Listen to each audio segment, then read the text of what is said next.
Vai deixando seu like aí, vai se inscrevendo no canal do Pedrosa, vai ativando as notificações. Vamos lá, gente. Pra gente poder analisar um pouquinho essa vitória, daqui a pouco ouvir um pouco do que o William tem a falar na entrevista coletiva, pensar no próximo jogo dentro do Campeonato Brasileiro, que é contra o Cruzeiro em São Januário, pensar na tabela, olhar a tabela, a gente vai fazer isso também, e analisar um pouco desse contexto do que foi esse clássico contra o Botafogo no Newton Santos. Lembrando, um clássico sem a torcida do Vasco, um clássico onde a torcida do Botafogo conseguiu esgotar os ingressos e acompanhou mais uma vez o time nesse incrível momento que vive o Botafogo. Bem, obrigado aí pra todo mundo que tá acompanhando, o Minuto na Mentalidade, que é membro do canal, o Ulisses Lima também, o Daniel Santos Drumer também tá na área, obrigado aí pelo carinho, todos os membros aí, galera também chegando firme aqui, o Bruno Albotti, o Thiago Almar, o Antônio Emanuel, o Cid Martins, enfim, o Gerlan Alves também tá na área. Então deixe seu like aí, se inscreva, ative as notificações e vamos falar sobre essa partida.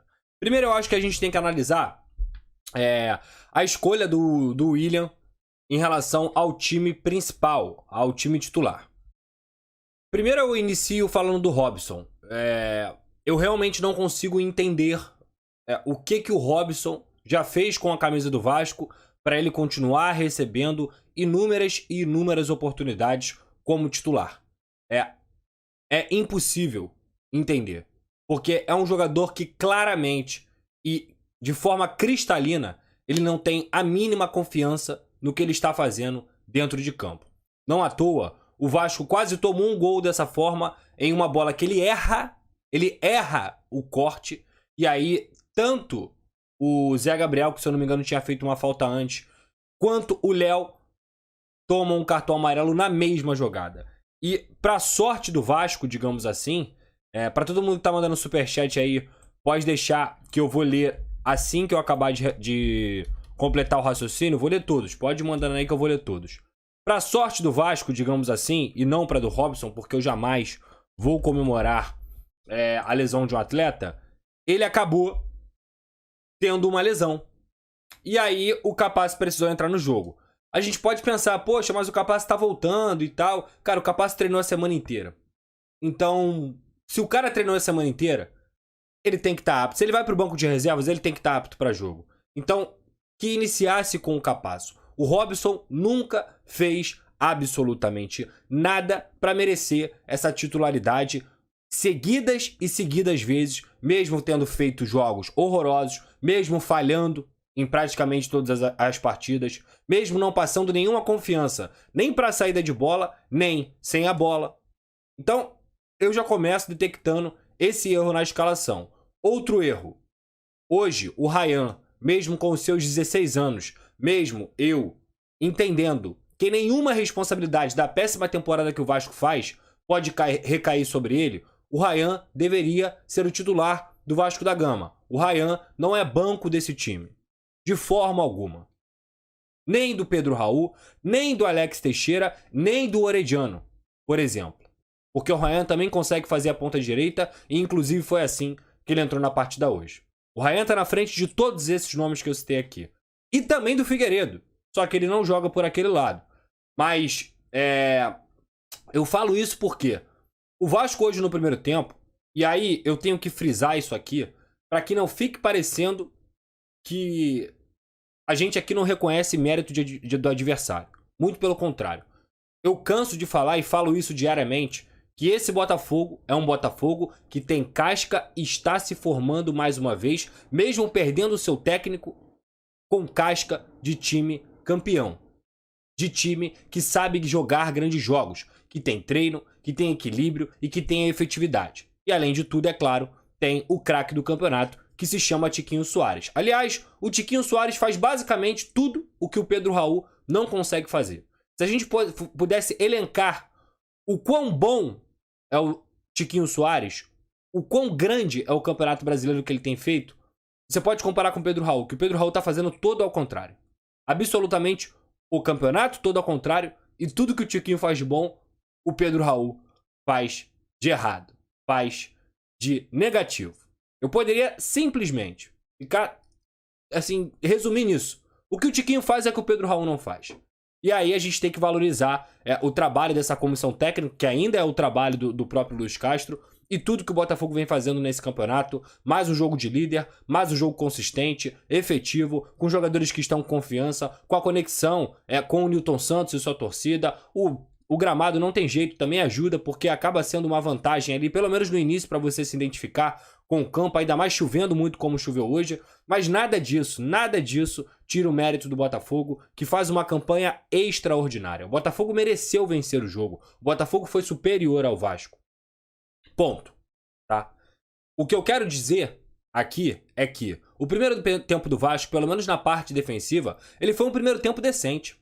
O Marlon Gomes, o jogo que o Marlon Gomes fez hoje, mesmo o Vasco perdendo pro Botafogo, foi de almanaque pra você falar assim, cara, isso é atuar como meio-campista. Porque o Marlon Gomes jogou para um caralho. Me perdoem as crianças e me perdoem as famílias que estavam assistindo aí. O Marlon desarmou, armou, fez cobertura em 2 lances cruciais, 2 lances claros de gol pro Botafogo. Ele consegue fazer 2 desarmes, 2 limpos na bola. Na bola. Foi o melhor jogo do Marlon com a camisa do Vasco em 2023. Eu não tenho a mínima dúvida disso. Hoje o Vasco não teve o Jair e não teve o Peck. Então, ofensivamente, primeiro ponto, para a saída de bola, o Marlon estava ficando sobrecarregado. O Zé Gabriel tá longe de ter a qualidade que o Jair tem. E aí, para mim, eu vou entrar agora no ponto determinante da derrota do Vasco para o Botafogo hoje, que foi o setor ofensivo. A partida que o Figueiredo fez no primeiro tempo, tecnicamente, foi uma das piores que eu vi do Figueiredo com a camisa do Vasco. Não acertou absolutamente nada. Triste, medonho, eu poderia dizer assim.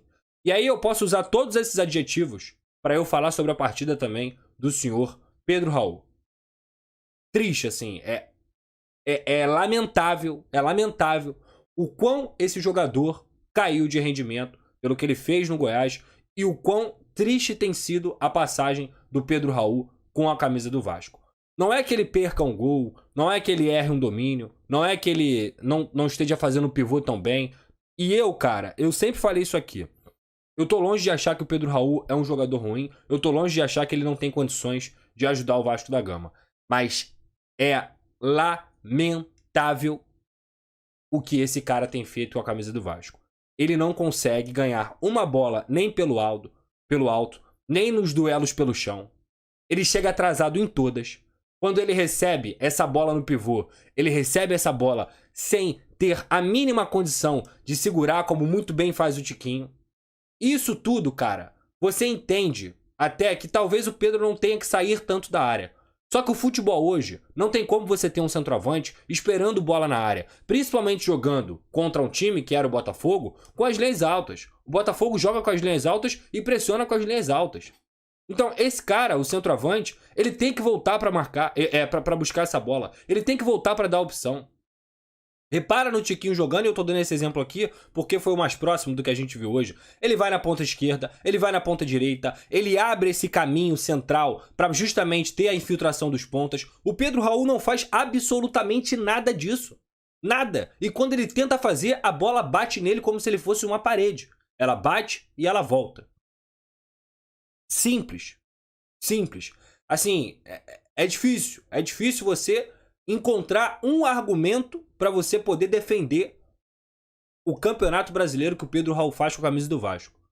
O Campeonato Brasileiro. Porque até o Campeonato Brasileiro começar, por mais que você tivesse as rusgas ali dos pênaltis perdidos, os números mostravam que o Pedro Raul não estava fazendo uma temporada do início, um primeiro trimestre ruim com a camisa do Vasco. No Campeonato Brasileiro, são jogos atrás de jogos onde, repetidamente, ele mata os ataques do Vasco da Gama. Essa é a verdade. O único bom jogo do Pedro Raul nessa temporada, bom mesmo, foi contra o Palmeiras lá na segunda rodada. E só. Só. Vou pro Alex Teixeira. E aí o que eu falei do Figueiredo, eu coloco mais uma vez aqui, deixo claro. O senhor Alex Teixeira fez o pior jogo dele com a camisa do Vasco. Não tem desculpa. É indefensável você perder o gol que o Alex Teixeira perdeu cara a cara com o Lucas Perry. É indefensável. Aliás, defensável pro Lucas Perry, né? Mas você não consegue também achar nenhum argumento. O Alex, ele tem tido várias dificuldades, e entendo as dificuldades em relação ao próprio time, que falta associação, falta aproximação do Pedro, falta um meia ali que possa fazer a função que, de fato, o Alex não consegue fazer, isso tá muito claro. Eu já falei isso, pra mim, a melhor posição do Alex é jogando nos 30 metros finais, justamente por ele ser arranque curto, ele tem uma passada curta, ele tem uma certa inteligência um pouquinho maior do que os seus companheiros, mas é outro também que faz um campeonato brasileiro terrível, que começou bem a temporada, que começou dando frutos, onde a gente entendia, dando mostras que, porra, cara, talvez esse cara possa ajudar, talvez esse cara realmente possa ser o Alex Teixeira que a gente esperava que ele fosse. Mas é mais um que individualmente faz um campeonato brasileiro muito ruim. E diferentemente de outras partidas que eu vejo que muita gente pega no pé, em outras ele até foi bem, não foi tão bem e tal, hoje não. Hoje não dá. Você não consegue discordar com ninguém que fale assim, eu não quero mais o Alex Teixeira no time titular do Vasco. Porque ele não se ajuda. Ele não se ajuda. Ele conseguiu fazer uma recuperação pós-perda ali interessantíssima. Mérito dele. Conseguiu desarmar. Saiu cara a cara com o Lucas Perry. E aí, gente, me perdoa. Não teve gramado. Não teve nem um defensor do Botafogo pressionando. Ele teve espaço para fazer o que ele quisesse. Driblava o goleiro, tocava por cima, batia no canto, como ele bateu. E o Lucas Perry, o grande goleiro que conseguiu enganar o Alex Teixeira, caindo para um lado, mas deixando a perna para o outro. Então assim, cara, e por que eu botei no título dessa matéria que as falhas individuais, para mim, marcaram a derrota do Vasco? E repito aqui, todos os méritos do Botafogo, eles precisam ser deixados esclarecidos. Estamos falando de um time que tem 13 jogos e 11 vitórias. Isso é absurdo. O que o Botafogo está fazendo no Campeonato Brasileiro 2023 é surreal. Tá? Isso tem que ser deixado claro. Muito claro. Agora, as falhas individuais do Vasco, elas não se limitam à parte defensiva. Elas se estendem à parte ofensiva. Porque quando no primeiro tempo a gente falou aqui sobre o Vasco ter conseguido marcar decentemente, mesmo nos erros que cometeu defensivamente, a recuperação era rápida, o Botafogo não criou tanto no primeiro tempo, isso não aconteceu. E quando o Vasco conseguia recuperar essa bola, com o Zé Gabriel ou com o próprio Marlon, eles tinham um buraco imenso entre a defesa e o ataque. A transição sem o Jair é terrível. E nenhuma bola parava no ataque do Vasco da Gama. Eu não vou nem citar o Orediano no primeiro tempo, porque praticamente ele não foi acionado. Quando ele foi acionado, ele conseguiu fazer 2 inversões e etc. Sofreu 2 faltas ali jogando de costas, porque ele tentou entrar no jogo, mas nem acionado ele foi. E aí, cara, a falha individual do Alex Teixeira, numa oportunidade de você empatar um jogo, da forma que estava uma partida, é uma falha que define jogo. As falhas individuais seguidas do sistema ofensivo do Vasco, que não conseguia nem segurar a bola para progredir, são falhas individuais do jogo. E que matam o jogo também. Aí a gente vai pensar no primeiro gol. O gol que o Botafogo fez. Foi uma perda de bola numa confusão do próprio Alex Teixeira com o Eric Marcos, mas perder bola e ganhar acontece no campo inteiro e foi no campo de ataque. Então, se dá para perder bola, se o melhor setor para você perder uma bola, defensivamente falando, é no ataque. A recomposição consegue ser feita e você consegue novamente recolher e acampar o seu time ali na parte defensiva. O Vasco não conseguiu fazer isso. O contra-ataque do Botafogo foi completamente veloz. Mais uma vez, o lado direito com o Pumita sofrendo, porque ele sofre individualmente quando ele não consegue acompanhar o Luiz Henrique. No miolo da zaga, o Vasco não consegue marcar o Tiquinho, mas, repito, eu acho que é muito mais mérito do Tiquinho, que não é marcado por nenhum time dentro desse Campeonato Brasileiro, muito pelo contrário. O Tiquinho vem fazendo a diferença jogo após jogo, mas o grande detalhe é o que ele consegue fazer. Em uma bola, ele deixa o ponta infiltrando o Luiz Henrique, mais veloz que o Pumita, conseguiu ganhar do Pumita, o Pumita ficou vendo navios, e aí ele consegue fazer o gol.